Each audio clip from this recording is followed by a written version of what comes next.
Então, nas últimas semanas, o que a gente procurou fazer? O que a gente estava desenvolvendo em sala de aula? A gente estava desenvolvendo a questão das capacidades físicas condicionantes, correto? Então, a gente trabalhou a resistência, a gente trabalhou a força, a gente trabalhou a velocidade, né? Nós fechamos velocidade na semana passada, não foi isso? Não é correto? Isso. Então, e aí, hoje, a ideia nossa é começar a trabalhar com a flexibilidade. E a flexibilidade, ela acaba sendo uma capacidade física um tanto quanto interessante, por quê? Porque ela é tão importante quanto as outras, porque todas as outras vão depender dela, né, para tudo aquilo que é necessário relacionado ao movimento humano. Mas, na maioria das vezes, você observa, por exemplo, na estruturação do treinamento físico, a negligência, né, em torno da capacidade física e flexibilidade. Dificilmente você acaba encontrando, por exemplo, dentro de uma periodização de treinamento, a dedicação, por exemplo, de uma sessão de treino para melhoria da flexibilidade, né? E muitas vezes acaba sendo interessante porque as pessoas desconhecem o que é a flexibilidade e às vezes até o profissional de educação física, por essa negligência que existe, ele acaba confundindo flexibilidade e alongamento, né? Então ele fala, vamos fazer, você precisa melhorar o seu alongamento. Tá, melhorar o que no alongamento? A técnica, a forma de realização, a postura, o que eu tenho que melhorar do meu alongamento? Na verdade, a pessoa precisa melhorar a flexibilidade dela. E essa melhoria de flexibilidade, ela vem por meio dos exercícios de alongamento. Então, a gente vai ver hoje um pouco o que acaba sendo, né, uma coisa e o que acaba sendo outra. Quando que eu estou falando de flexibilidade e quando que eu estou falando de alongamento. E aí, uma coisa que eu vou mostrar para vocês, eu vou mostrar 2 vídeos, e nesses 2 vídeos fica o desafio, né, nessa questão da quarentena, vocês todos em casa aí, e muitas vezes tá com a família dentro de casa, então fica aquela dica, qualquer um aí que conseguir reproduzir um desses 2 vídeos com a família, já está aprovado no semestre, tá? Não precisa assistir aula, não precisa fazer mais nada, beleza? Eu vou mostrar um vídeo primeiro, e daí eu comento a respeito desse vídeo, e daí eu mostro o segundo vídeo para ter uma ideia, uma noção um pouco do que eu estava querendo falar para vocês. Beleza? Vamos ver se vai dar certo, e é para sair com som hoje, ó que maravilha!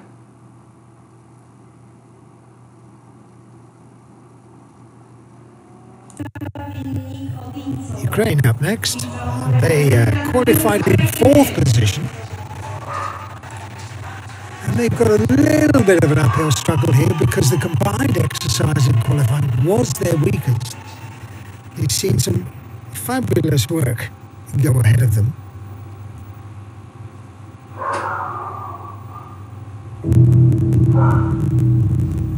So the Russians, the French, target at the moment.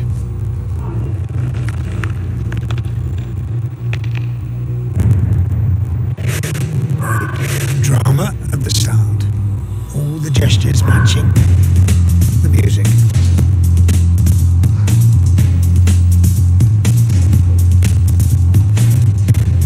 Double layer, such light.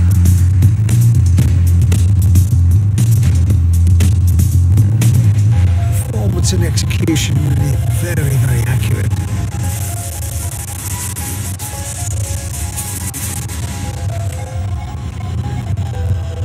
They were 3rd in the 2009 World Games. 2 silvers as well at the European level. Look at the line through that pyramid. And look at the flexibility.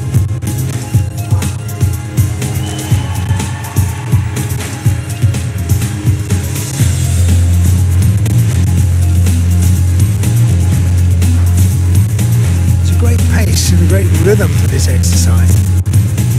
It has to be precise. Double air into double pike.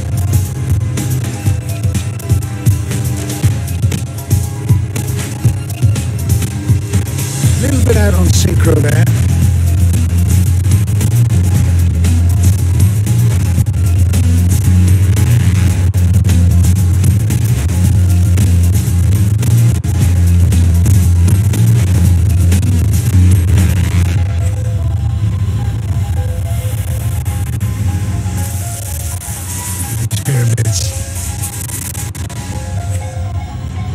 To be done without hesitation.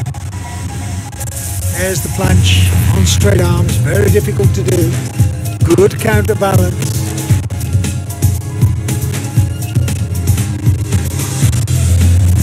Another planche, this time with slightly bent arms. It's okay.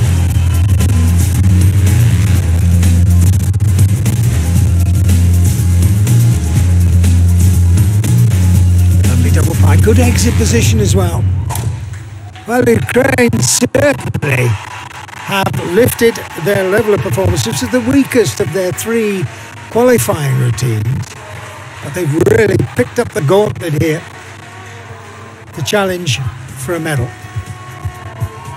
Big throw, lovely kick out, confident in the air, good in the double pike.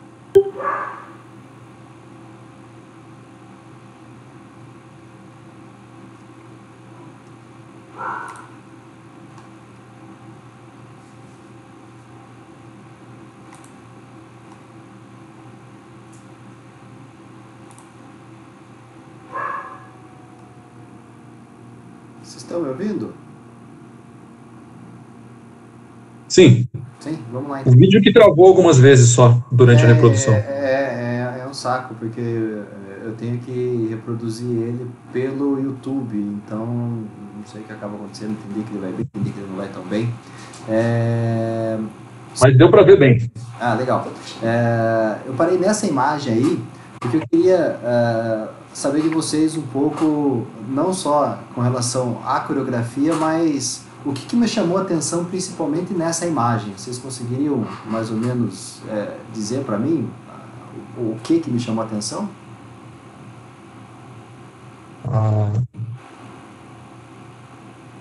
Posso dizer? A flexibilidade, né? O movimento das articulações, né? Sim, uma necessidade de flexibilidade absurda, né? Muito grande, né? São ginastas, né? Não tem como. Na hora que eu assisti esse vídeo, eu lembrei de vocês na aula da Iris, né? Muito parecido, né? Ficou igualzinho, o Wellington faz igual. O Wellington faz igual. Mas principalmente espacate. O que mais vocês acham que chamou a atenção desse vídeo?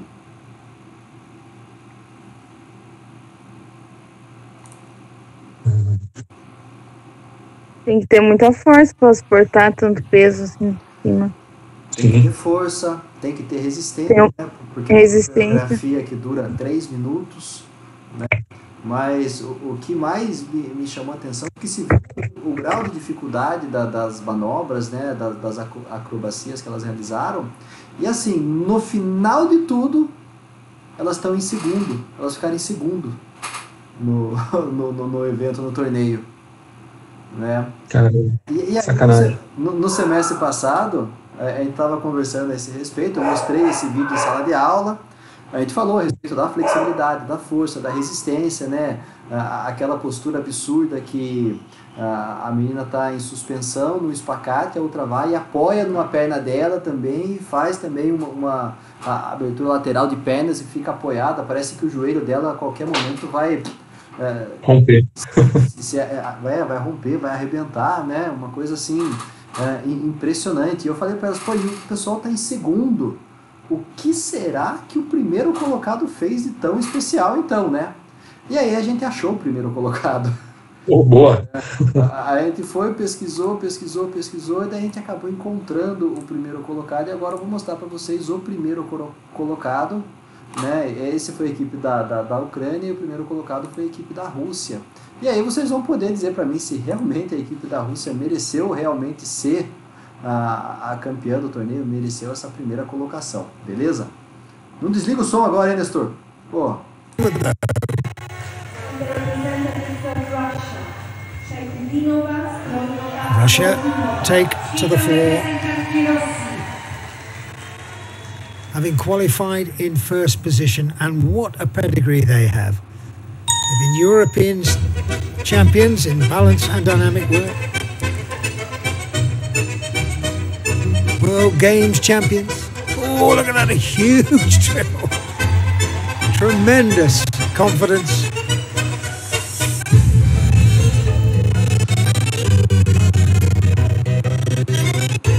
Both times in 2008, 2016, silver medalists. And they're up against France in first, Poland in second, Spain in third.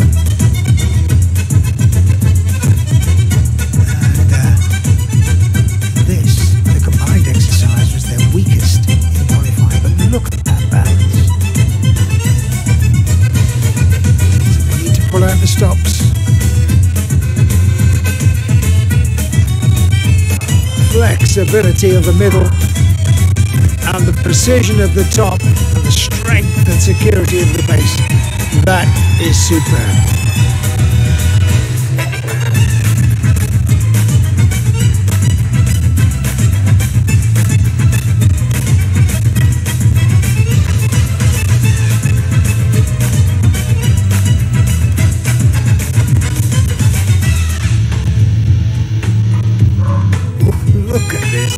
Preparation, lovely awareness in the air, so much time, even the preparation was graceful.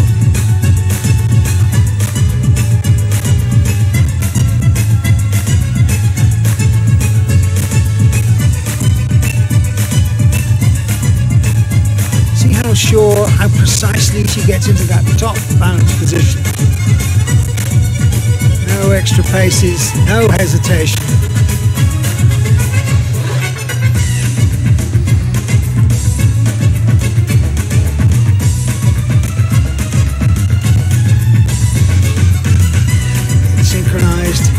Complementary, all the individual skills matching. Oh, that was lovely. Double layout, that very unusual throw. Well done, Russia. You qualified first, and for my money, you've gone in. Elas não sabem brincar. Elas não sabem brincar. Eu imagino quantas pequenininhas elas tiveram que substituir até aceitar aquele movimento, né, de lançar ela para o alto, né, porque se erra a altura ali, a menorzinha dá com a cara no chão ali, fratura o pescoço e é tetraplégica, né, tetraplegia na hora. E eles fazem 2 vezes durante a apresentação toda as manobras de suspensão, utilizando essa questão do equilíbrio, né? Ou seja, você vê ali não só força, mas resistência e flexibilidade sendo exigidas no seu máximo, praticamente, né? A Stephanie falou, que inveja delas. Qual das 3, né? Será que é da pequenininha, pô? Da pequenininha que ficam jogando para tudo quanto é lado, petecando? Pena que a Carolzinha não tá na sala hoje, né? Porque na aula da Iris seria a Carolzinha que vocês iam jogar ela pro alto. Apesar de que a Stephanie também dá para fazer isso, hein? Eu acho que é bem possível, quando voltar ao presencial, a gente tentar reproduzir uma coreografia dessa aí, lá na quadra C, e ver o que dá. O que você acha, Stephanie?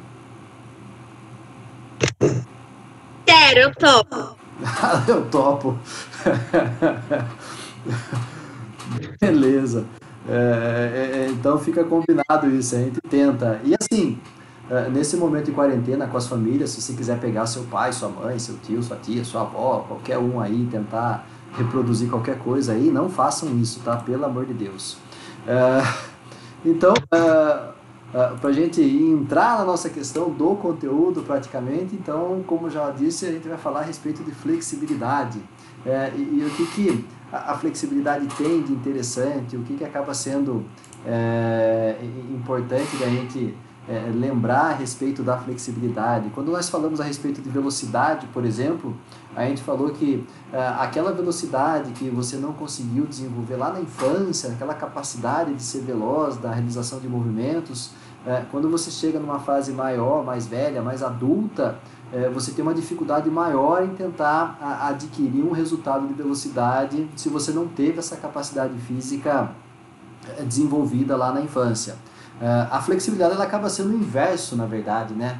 Porque quando você está na infância, você é extremamente flexível e conforme vai passando os anos, conforme a gente vai envelhecendo, a gente acaba tendo uma diminuição nessa capacidade física, de modo que, da mesma forma que a velocidade, a flexibilidade acaba sendo também uma capacidade neuromuscular difícil de você conseguir melhora, principalmente na fase adulta, né?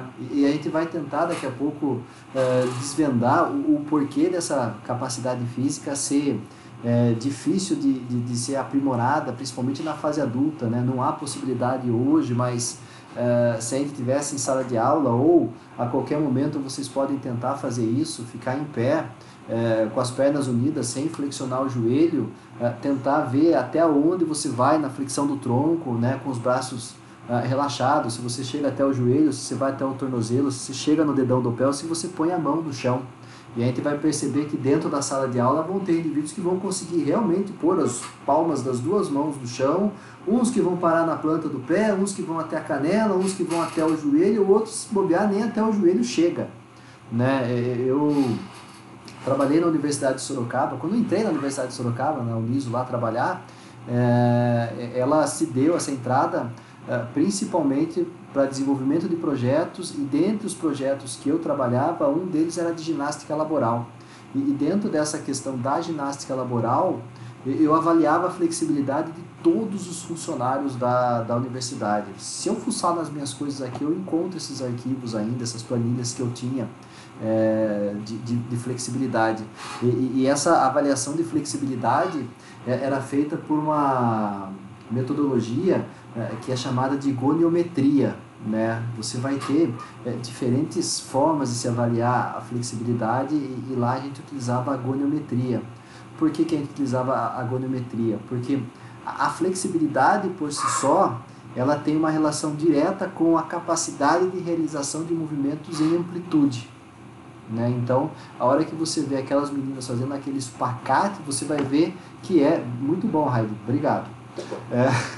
Você vai ver a amplitude de movimento que ela tem nessa questão dos membros inferiores, né? Então, você vai ver que para aquilo que ela exerce na questão da ginástica, essa amplitude acaba sendo essencial, de modo que essa amplitude ela é N vezes superior à maioria das pessoas, né? Então, isso acaba sendo uma coisa interessante de se analisar. E quando eu fazia essa avaliação de amplitude, eu analisava essa questão da flexibilidade e havia uma relação direta da existência ou pré-existência de dores com a diminuição da flexibilidade em determinadas cadeias musculares. Então a gente encontrava, por exemplo, pessoas que reclamavam de dores nas costas, né? Eu tenho muita dor na região lombar e na região cervical. A hora que a gente fazia essa avaliação, a gente via que realmente essas duas cadeias musculares eram as que estavam mais tensionadas e que tinham a melhor capacidade de movimentação, que tinham amplitude de movimento reduzida. Eu tenho problema, eu tenho dor no ombro, tenho dor no cotovelo, tenho dor no punho, tenho dor no quadril, né, joelho. Então a gente avaliava todas as articulações, e a partir dessa avaliação a gente conseguia diagnosticar o porquê dessa dor e o que realmente acabava sendo o fator que originava ela, né? Então, a gente via, por exemplo, a maioria dos indivíduos que questionavam de dores nas costas eram pessoas que trabalhavam quase que exclusivamente sentados durante todo o dia. Então, a pessoa chegava, sentava, ficava ali 8 horas, levantava e ia embora. E assim, é uma coisa bem interessante, porque imagine o seguinte, a pessoa ela passou uma média de 8 horas dormindo, ou seja, ela ficou deitada numa posição horizontal, aí ela levantou. A hora que ela levantou, ela tomou banho, ela escovou dentes, daí ela sentou para tomar o café da manhã. Então vamos imaginar que ela ficou meia hora, 20 minutos, 10 minutos que seja sentada tomando o café da manhã. Aí ela levantou mais uma vez e foi até o ponto de ônibus ou até o carro, e quando ela teve sorte, ela sentou no ônibus até chegar no lugar de trabalho, ou ela sentou no carro e foi até o lugar de trabalho. A hora que ela chegou no posto de trabalho dela, ela sentou de novo e ficou, por exemplo, das 8 da manhã até as 11 sentado, levantando poucas vezes. Aí ela levantou para almoçar, e a hora que ela levanta para almoçar, ela caminha alguns metros, alguns minutos e senta para almoçar. A hora que ela termina de almoçar, ela levanta e volta a sentar mais uma vez. Fica até as 5, 6 horas da tarde, levanta, senta no carro, senta no ônibus, chega em casa, toma um banho, senta para jantar, deita e dorme. Então, você acaba vendo que boa parte, na verdade, 90% do tempo que ela teve acordada, ela teve uma posição única, que foi a posição sentada. Né? E a hora que você está na posição sentada, o que você acaba percebendo, e boa parte de vocês aí estão sentados nesse momento, você vai estar com as suas costas apoiadas, ou seja, você não precisa fazer um esforço para manter a postura. Normalmente quando você senta, você não tem uma necessidade de contração muscular para se manter ereto. Na verdade, a hora que você senta, o que você faz com as suas costas? Você relaxa. Né? E ao relaxar, o que acaba acontecendo? Você vai fazendo com que essa musculatura vá se enfraquecendo, ela vai perdendo força. Então, a hora que você tem a necessidade de força, ela acaba tendo que realizar um esforço muito grande, uma contração muito grande, para conseguir sustentar aquilo que você deseja. Então, você vai ver que aos poucos o que vai acontecer com esse músculo? Ele vai começando a se encurtar. Né? E esses encurtamentos eles acabam causando dor. E não só causam dor, como eles fazem com que ocorra uma diminuição na capacidade de se movimentar, na amplitude de movimento que existe dentro dessas pessoas. Se você for pegar, por exemplo, uma pessoa que tem escoliose, o que vai ficar muito claro nessa questão da escoliose? Você vai ver que dependendo do nível, do grau de escoliose, você vai ter uma região que está alongada para uma região que está encurtada. A mesma coisa acaba acontecendo na porção inferior dessa escoliose. Né? Uma região que está encurtada aqui e alongada aqui. Uma região que está encurtada aqui e alongada aqui. Então, é necessário que haja um equilíbrio. Né? E esse equilíbrio é parte da realização de exercícios que vão promover a flexibilidade. Certo? Tranquilo até aí?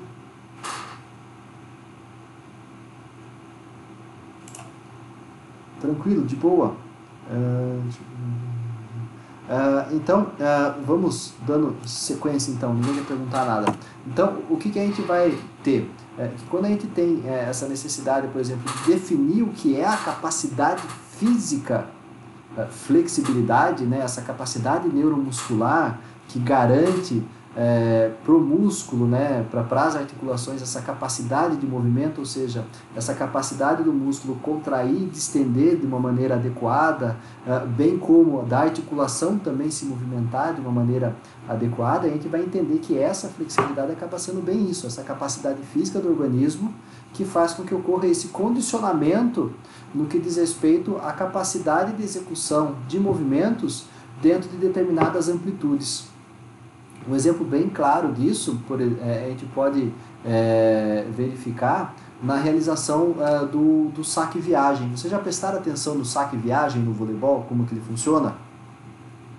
O cara está lá no fundo de quadra, mas bem lá no fundo de quadra, bem mais para trás do fundo de quadra, ele vai lá, dá 3 batidinhas no chão, olha para o ar, joga aquela bola para o alto, sai correndo, né? E no momento que a bola está no pico dela, no ponto mais alto, ele salta, e na realização desse salto, o que ele faz? Ele faz não só a extensão do braço, mas uma hiperextensão de toda a coluna dele, para que ele consiga golpear, fazendo uma alavanca que permita com que esse golpe na bola seja não só forte, mas rápido, garantindo uma potência de saque, que faz com que a hora que essa bola passa por sobre a rede, faça com que haja uma dificuldade muito grande da outra equipe manter essa bola no ar, né? Então você acaba vendo quando a gente fala porque a potência ela é resultado da força pela velocidade, não foi isso que a gente viu nas aulas anteriores? Mas a gente não tem como obter um resultado de potência se a gente não conseguir ter amplitude de movimento adequada na execução dele. de forma veloz e forte, né? Então, isso acaba sendo interessante, e por isso que eu falo da importância que existe nessa capacidade física, que é a flexibilidade, né? Então, a gente vai ver que a flexibilidade ela acaba sendo imprescindível para tudo aquilo que a gente faz no nosso dia a dia, né? Seja nas atividades esportivas, seja na nossa atividade cotidiana, né? Então, a gente vai ver que essa capacidade física ela acaba sendo imprescindível, mas a hora que você começa a analisar o quanto de tempo que se dedica, por exemplo, para se desenvolver essa capacidade física, você vai ver que acaba sendo bem pouco, né? Prioriza-se resistência, prioriza-se força, prioriza-se velocidade.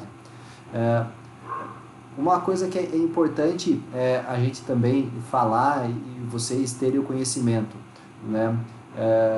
Quando você está fazendo um trabalho de resistência, quando você está trabalhando a força, você está também fazendo um trabalho de flexibilidade em paralelo, né? Então, quando eu falo da necessidade de você trabalhar a flexibilidade, é de dentro de uma sessão de treinamento, dentro de um dia específico, dentro de um horário específico, você se dedicar exclusivamente, ou seja, você priorizar essa capacidade física em detrimento das outras.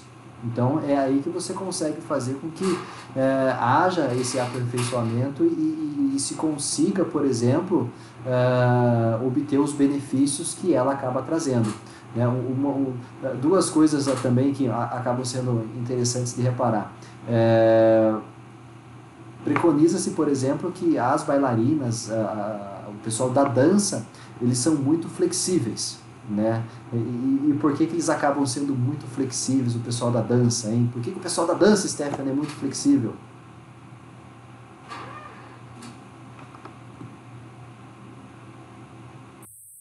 Porque nós treinamos a flexibilidade.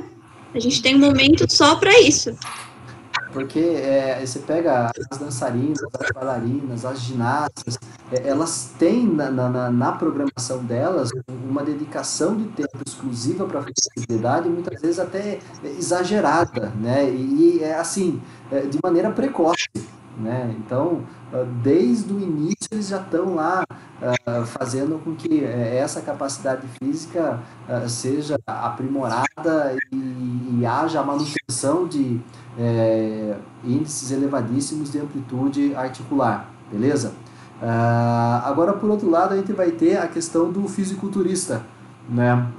O fisiculturista, a hora que a gente olha para ele, qual que é a imagem que a gente tem dele no que diz respeito à flexibilidade? O que ele acaba transparecendo?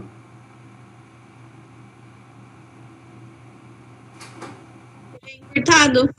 Que ele acaba sendo encurtado.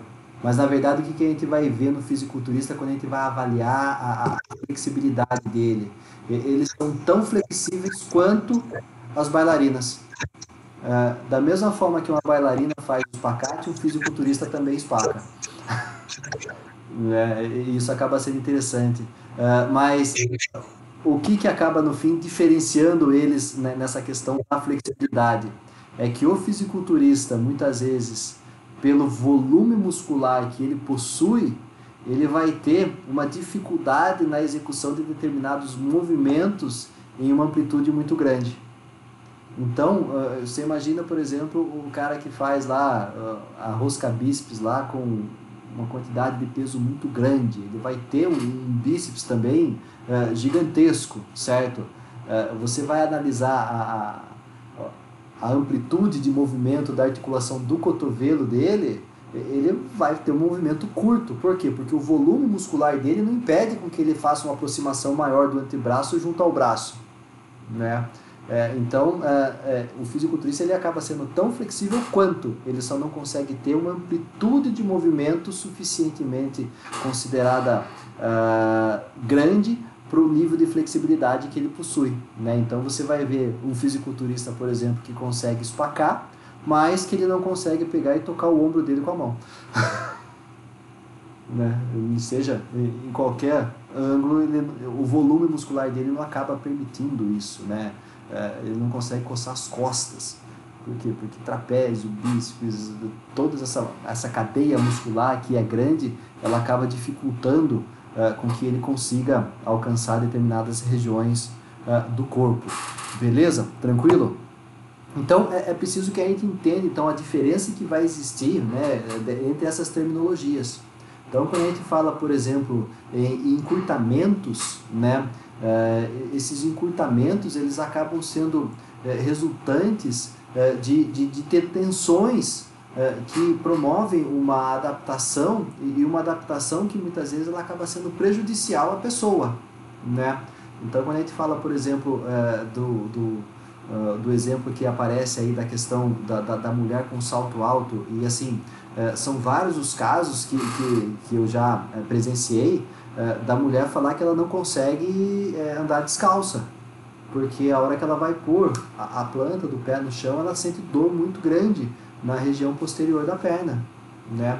E por que ela acaba tendo essa dor? Porque ela passa boa parte do dia usando salto, um salto muito alto, você vai fazer com que essa musculatura permaneça contraída por muito tempo, ela acaba se adaptando nesse tônus, nessa rigidez, e esse tendão ele vai acompanhando essa musculatura, ao invés de ele alongar, ele acaba o quê? Encurtando, né? Então ele acompanha esse encurtamento, e na hora que há necessidade de ele alongar, ele não alonga, né? E aí ele acaba causando dor.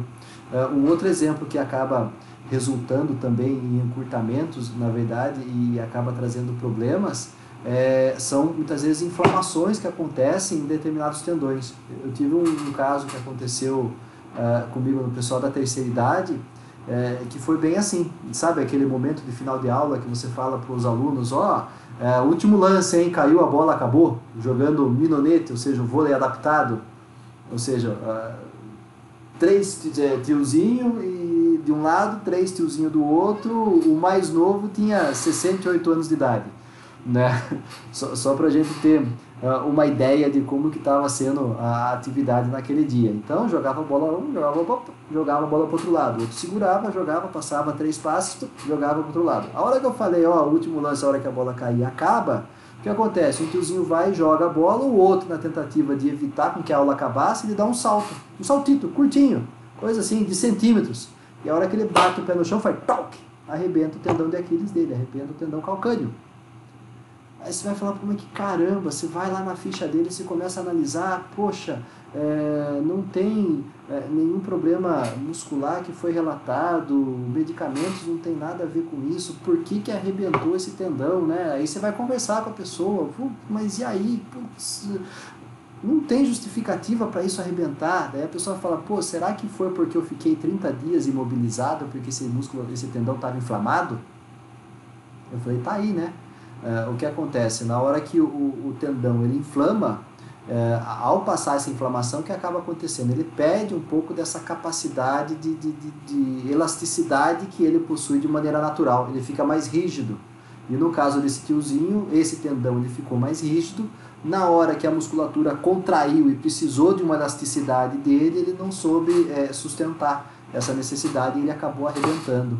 Então você vai ter esses encurtamentos ocasionados devido a posturas inadequadas, mas também a determinados processos inflamatórios. E esses encurtamentos eles prejudicam e muito essa questão da flexibilidade, né?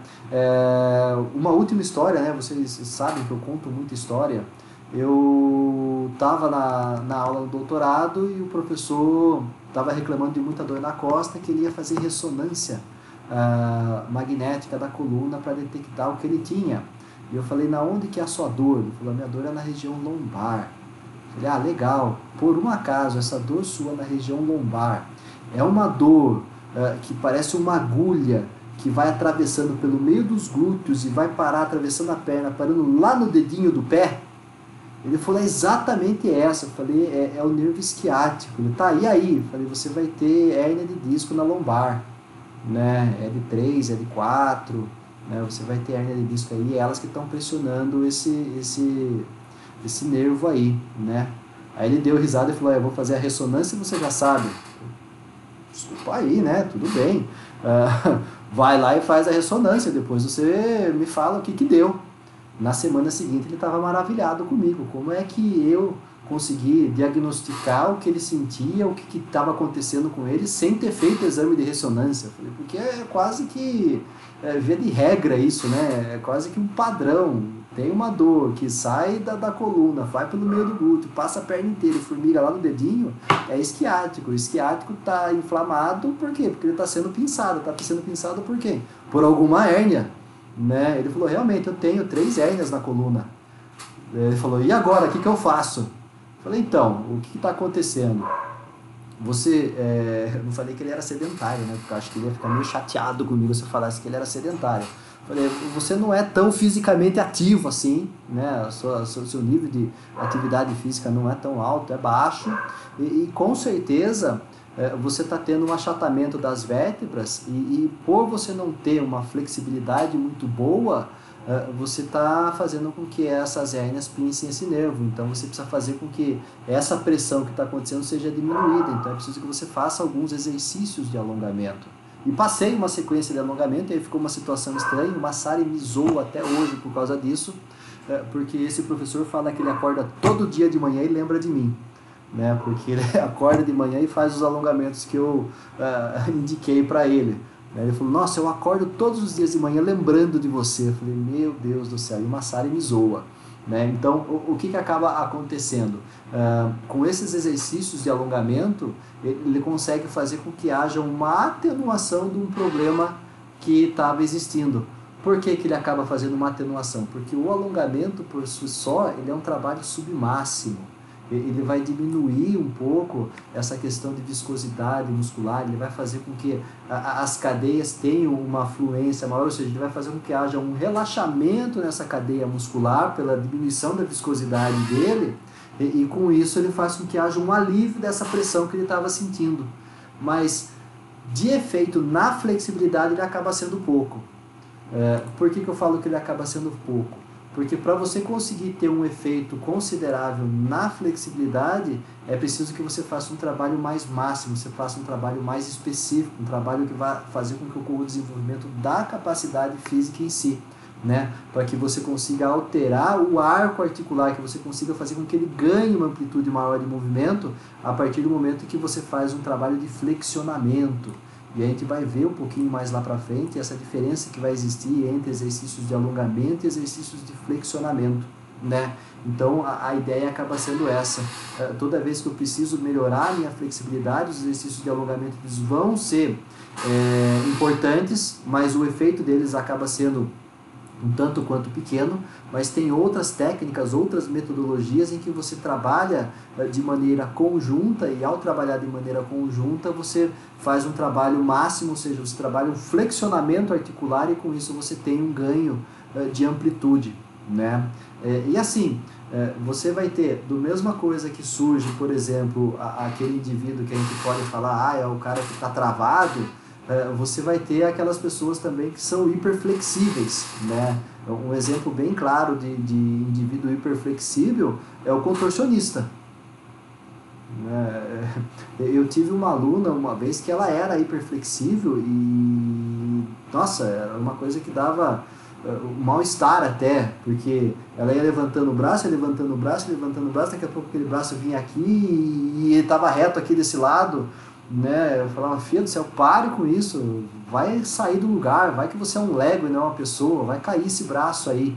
Mas a amplitude articular dela, ou seja, a frouxidão ligamentar que ela tinha, permitia para ela uma elasticidade absurda, né? E a gente vai ver que da mesma forma que acontece com resistência, com força, com velocidade, a flexibilidade também ela vai carregar também uma carga genética, uma dependência da carga genética muito grande. Então, essas pessoas que são hiperflexíveis, a genética dele acabou favorecendo isso também, né? E o que diz essa questão da genética? Essa diferença que vai existir, por exemplo, nas concentrações de elastina e colágeno. Essa pessoa tem muito mais elastina no organismo, e isso faz com que haja essa possibilidade de obtenção de amplitudes bem superiores àquelas que são consideradas normas ou padrão entre as pessoas, né? Se a gente pegar aqui também na sala de aula e falar para todo mundo fazer a extensão do cotovelo e analisar como que é o ângulo formado, você vai ver que boa parte da sala vai ver que fica em 180 graus o ângulo formado aqui nessa extensão do cotovelo. Mas você vai ter alguns alunos que na hora que chega aqui no cotovelo, o antebraço faz isso aqui, ó. Ele vai lá para baixo, né? Acho que vocês já viram alguém desse tipo, né? A pessoa abre assim, as pessoas muito magras, né? Acaba também tendo essa relação, a pessoa faz assim com o braço, parece que vira uma barra W a pessoa, né? Isso também acaba sendo relacionado com essa condição de hiperflexibilidade, ou seja, essa flexibilidade articular excessiva, né?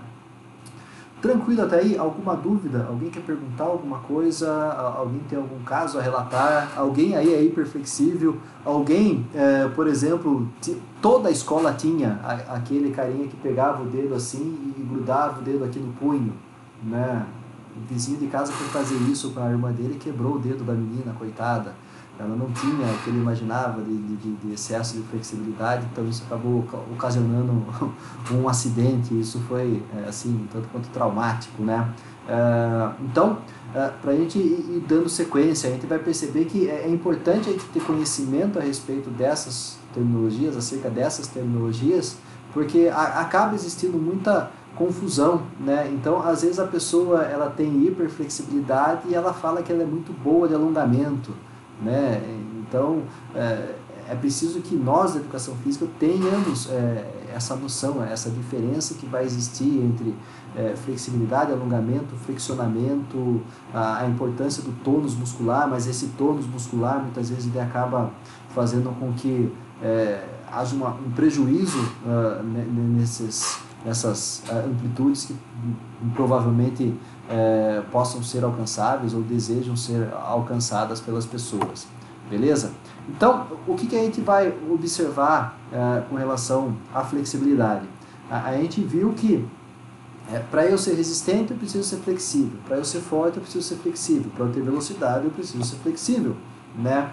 Então a gente vai ver que a flexibilidade em si ela acaba sendo elementar para todo e qualquer tipo de movimento, seja na questão qualitativa, seja na questão quantitativa, né? Então, quando eu falava para vocês, por exemplo, lá no primeiro semestre em futsal, da importância que tem de você passar para o seu aluno a importância da qualidade do movimento, é que a partir desse desenvolvimento, dessa qualidade, você consegue fazer com que haja uma adaptação do corpo à amplitude necessária que é ideal para a realização daquilo que se deseja fazer, certo? Então, seja para realizar um passe, seja para realizar um chute, seja para realizar um saque, um arremesso no basquetebol, um lançamento no atletismo, no beisebol, em qualquer outra modalidade, seja para o ciclismo, seja para a natação, seja para você conseguir pegar aquela panela que está embaixo da pia,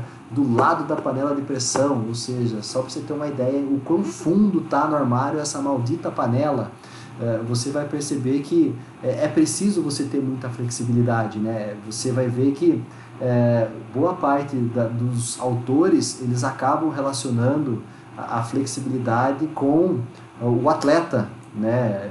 De novo, mais uma vez, a gente acaba, dentro da educação física, tendo uma visão, muitas vezes, muito curta, né? Ou limitada em torno das possibilidades que envolvem aquilo que a gente trabalha. Então a gente fala o Ashore, o Abdallah Ashore Jr., e quem é esse Abdallah Ashore Jr.? Ele acaba sendo o principal autor brasileiro a respeito, que estuda a flexibilidade. Então você vai ter aí uma infinidade de livros do Abdallah falando a respeito de flexibilidade, de flexionamento, de alongamento. E aí você acaba vendo aí, por exemplo, nessa definição que ele traz aí a respeito de flexibilidade, que ela acaba sendo importante para o atleta na melhoria da qualidade do movimento, para a realização das suas habilidades em grandes amplitudes e redução no risco de lesões músculos articulares. E aí vem de novo aquela cutucada que eu dou sempre em vocês. Se a gente for ver, por exemplo, na sala de aula, aqueles que já estão estagiando, ou aqueles que frequentam a academia, quantos de vocês olham, observam e conseguem ver de uma maneira clara um trabalho sendo desenvolvido por e para atletas?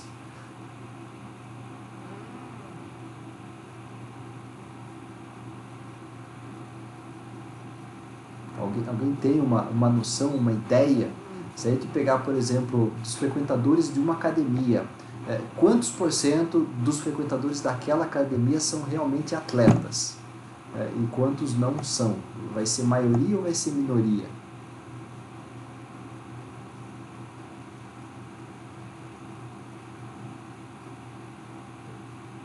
Vai ser minoria. Vai ser minoria, né? O Alex falou, o Elton falou, a Stephanie ia falar, mas no fim refugou no final.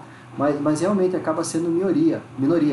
Não que não seja importante trabalhar com eles, mas na verdade a gente vai perceber que o trabalho nosso ele acaba sendo, na maioria dos casos, na maioria das vezes, com o cidadão comum, com o frequentador comum, né, de academia, aquele que trabalha 8 horas, 6 horas, trabalha de manhã e à tarde vai à noite, ou trabalha de tarde, à noite vai de manhã, vai para a faculdade, tem uma série de outros afazeres, e ele quer melhorar a condição física dele para atividades do cotidiano. Aquele exemplo que eu dei, de pegar a panela, de conseguir carregar uma sacola de compras, de conseguir subir, descer escada, né? E o que acaba acontecendo com essa pessoa, né? Logo abaixo diz lá que a flexibilidade é o único requisito motor que atinge o auge na infância. Ou seja, lá na infância eu estou no meu auge da flexibilidade, e com o passar do tempo essa flexibilidade vai despencando, né? Por que isso acontece? Por que a flexibilidade ela vai sendo perdida com o passar do tempo? Por que com o passar dos anos você vai ficando menos flexível? Daqui da sala de aula, quem conseguir enfiar os 2 dedos do pé na boca na infância, ou faz isso até hoje? Eu acho que a gente vai perdendo porque os ossos vão crescendo, os ligamentos vão crescendo, as articulações vão sendo comprimidas, e se você não trabalha com aquilo, elas vão sendo encurtadas, e se você não trabalha com ela vai ficar ali. Então, é uma coisa interessante isso que você pontua, né? Realmente, conforme a gente vai tendo o nosso desenvolvimento, os ossos crescem, mas ao mesmo tempo que os ossos crescem, a musculatura, os ligamentos, os tendões, eles vão acompanhando esse crescimento. Mas vocês lembram daquele exemplo que eu dei logo no comecinho da aula da pessoa, da Uniso lá, que ela acorda de manhã e senta, depois ela sai e senta, depois ela vai e senta, e depois ela deita? E vai nesse ciclo. O que vai acontecer? O nosso corpo ele foi projetado para o movimento.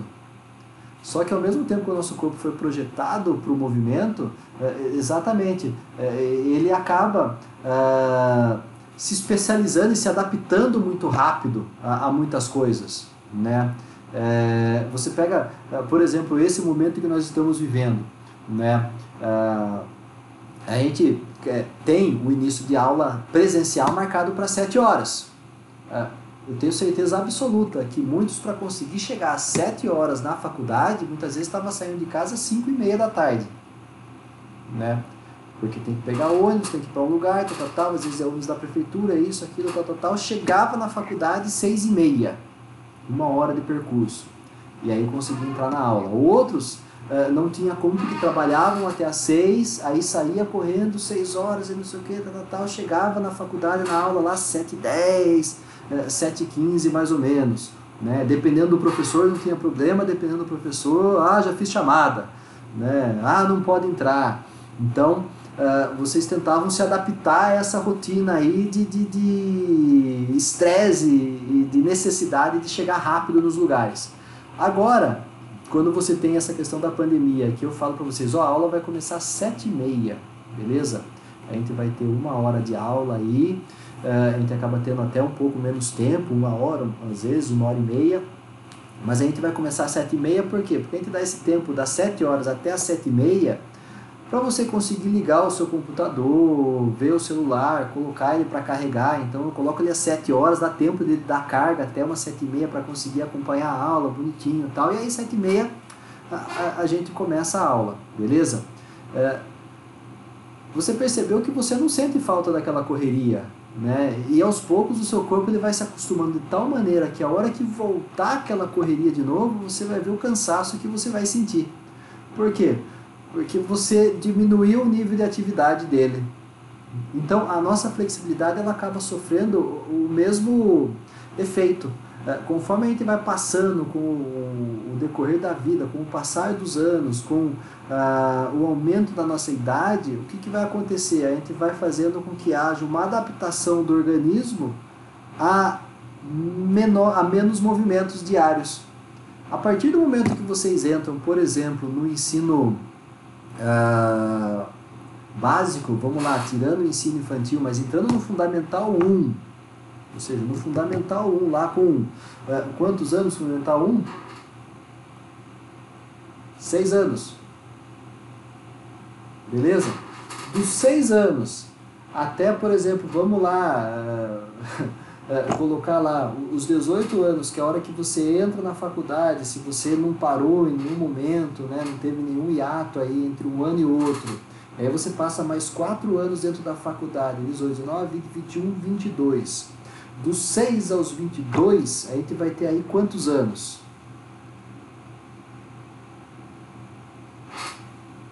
16 anos. 16 anos que vocês passam quase que boa parte do dia sentados. E aí a hora que você termina a faculdade, dependendo do curso que você fez, você se forma e daí você vai trabalhar sentado. Tem como você ser flexível desse jeito, se você faz com que o seu corpo fique totalmente adaptado a uma posição só, uma postura só? A hora que você vai fazer com que haja necessidade de uma extensão, ele vai reclamar, ele vai falar, opa, peraí, isso aí a gente fazia quando a gente tinha 5, 6 anos, lá atrás. A gente parou de fazer isso, o que você quer fazer agora? E aí ele começa a reclamar. Então, o que acaba acontecendo com essa linha? É importante que você se mantenha fisicamente ativo no decorrer da vida, porque você vai ter perda de flexibilidade com o passar dos anos, mas essa linha ela acaba sendo, a queda dela acaba sendo menor, a diminuição ela acaba sendo mais tênue em comparação com aqueles que não são tão fisicamente ativos, né?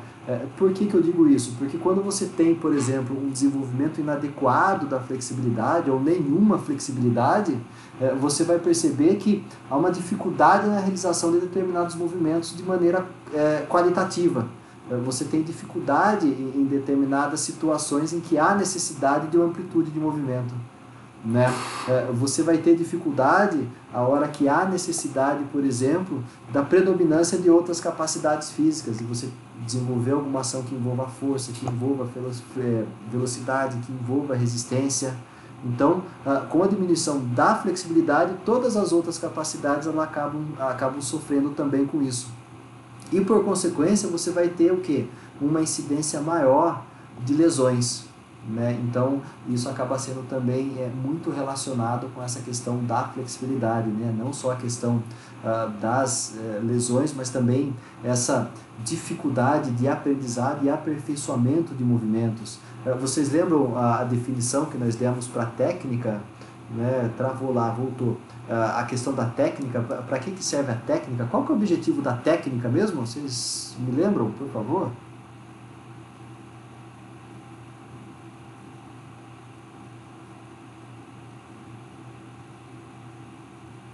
Melhorar a habilidade?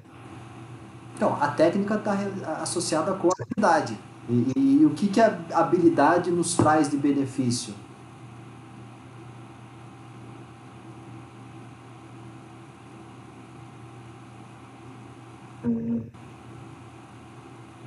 Não lembro. Quanto mais habilidoso eu sou, eu consigo ter um máximo de certeza e uma eficiência melhor naquilo que eu me proponho a fazer, e com isso eu tenho um desgaste melhor de todas as minhas estruturas. Ou seja, quando eu desenvolvo a minha técnica, quando eu desenvolvo a minha habilidade, eu consigo fazer com que haja um máximo de certeza, uma eficiência melhor na realização do movimento, um desgaste menor, e com isso eu consigo fazer mais vezes aquilo dentro do ideal, né? E isso não vai só ser encontrado nas atividades esportivas, mas também, e numa parcela maior até do que vocês possam imaginar, fora do ambiente esportivo, né? Seja no caminhar, seja no correr, seja no carregar, seja no se equilibrar, no sustentar, ou seja, todas aquelas habilidades motoras básicas que a gente viu e vocês viram, principalmente na disciplina da íris, elas são extremamente dependentes da flexibilidade. Eu não consigo ter força se eu não for flexível, eu não consigo ter resistência se eu não for flexível, eu não consigo ser veloz se eu não for flexível, ficando aí um tanto quanto repetitivo, mas é sempre bom ter isso em mente. Beleza, povo? Tranquilo? Alguma dúvida? Alguém quer perguntar alguma coisa?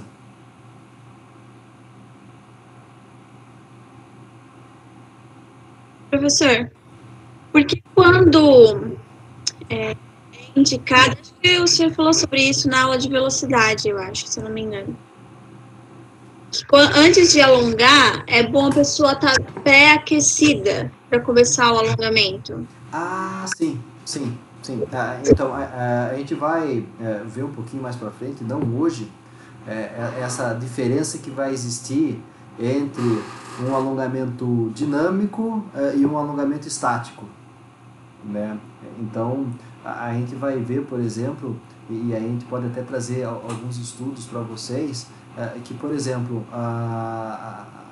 nessa questão do alongamento estático, e eu falei para vocês em futsal e falei em atletismo também, nunca comece uma aula falando para os seus alunos fazerem alongamentos de maneira estática, aquele famoso paradinho, contando 1, 2, 3, né? No futebol, por exemplo, o pessoal não faz só contando, eles fazem berrando 1, 2, 3, 4, 5, porque o que a gente acaba tendo de maneira comprovada? Esse alongamento estático, ele não acaba promovendo aquilo que se deseja para a ocasião, que é uma preparação da estrutura músculo-articular. E como é que eu preparo uma estrutura músculo-articular para uma atividade? Eu tenho que fazer com que haja uma lubrificação melhor na articulação e uma diminuição da viscosidade dentro do músculo. Ou seja, quanto menos viscoso está sendo o interior do meu músculo, eu permito um deslizamento melhor dentro das fibras. E quanto mais lubrificado uma articulação melhor acaba sendo também esse deslize das duas estruturas articulares que estão presentes ali, dessa junção que vai existir entre duas estruturas que formam a articulação. Então, como é que eu consigo isso? A partir de uma ação dinâmica, né? E como é que eu consigo isso? A partir de um alongamento dinâmico. Então, não faz muito sentido, por exemplo, você ficar parado fazendo um alongamento estático e daí depois fazer uma carga de exercícios, né, relacionados com a articulação, que envolva a articulação do ombro, por exemplo, um exercício de remada. O que seria mais interessante, por exemplo, nessa situação? Você colocar menos carga, né, ou nenhuma carga, e fazer o movimento de modo que permita uma lubrificação melhor, né, uma diminuição dessa viscosidade, e aí você põe carga, por quê? Porque a estrutura já está pré-aquecida, aí, por assim dizer, ela já tem um certo preparo para aquilo que vai ser exigido na sequência, que é um deslizamento melhor da estrutura articular e um deslizamento melhor das fibras, beleza? A gente vai ter também alguns trabalhos, por exemplo, a gente não viu a importância que existe da formação de pontes cruzadas para que haja a contração do músculo. Ou seja, a contração muscular ela dá por meio de um sistema de ponte cruzada. A quitina fixa a miosina e há a contração. A partir do momento que você faz com que ocorra esse alongamento, e muitas vezes um alongamento excessivo, o que acontece? Você faz com que ocorra um afastamento entre essas estruturas e com isso você promove uma diminuição na capacidade do músculo em constituir essas pontes cruzadas. Então você acaba tendo uma diminuição no que poderia ser um resultado de força para aquele momento. E se há uma necessidade de um resultado de força alto, você não vai ter ponto e cruzada suficiente para fazer aquilo, então o resultado, né, acaba sendo não tão satisfatório, né, no que diz respeito a essa realização da força, da contração do músculo. Beleza? Então a gente vai ver muito disso, da importância que existe do alongamento dinâmico, que é um alongamento preparatório, mas que o alongamento estático ele vai ter uma utilidade também, ele vai ter um objetivo, ele vai ter um princípio no que diz respeito, por exemplo, na realização de um trabalho de flexionamento, né? Quando você tem sessões isoladas de trabalho de flexibilidade, e esse trabalho de flexibilidade vai ser por meio de, muitas vezes, exercícios de alongamento. Entendeu? De boa? Então, não me façam um alongamento estático. Se fizerem, não falem que fui eu que falei, tá? Porque eu não falei. Ou não falem que tiveram aula comigo, né? Eu cheguei a contar para vocês essa história do tiozinho aqui, quando eu morava em frente ao Parque dos Espanhóis. Ele parava o Fiat dele lá, o Uno dele, descia do carro, levantava o braço, ia lá para frente, aqui e tal, e saía a caminhar. Eu tinha uma curiosidade muito grande de perguntar para ele por que ele fazia aquilo com o braço, né? Porque ele fazia tudo isso e saía a caminhar. E aí caminhava meia hora em volta do parque, entrava no Uno e ia embora. Beleza, povo? Ficamos acertados assim para hoje. Na semana que vem, então, hoje não vai dar tempo de eu acertar algumas coisas com vocês, mas na semana que vem a gente consegue acertar isso, né? A próxima aula acaba sendo mais curtinha, então há essa possibilidade de definir algumas coisas com relação a esse final do semestre que está aí bem próximo, né? E aí a gente vai ver que vai dar tudo certo no final das contas. Tranquilo? Mais alguém quer fazer alguma pergunta? Não? Se não houverem mais perguntas, só tenho a agradecer a presença de vocês mais uma vez, né, aqui na nossa aula. Desejar a todos uma boa noite, né, um bom final de semana. Que todos fiquem seguros em casa, respeitando todas as normas que estão tendo aí pra gente aí, que isso aí passa e logo estamos todo mundo junto mais uma vez. Beleza? Um abraço para vocês, até mais. Valeu, Kleber. Obrigado, uma boa noite. Boa noite, tchau, tchau. Boa noite.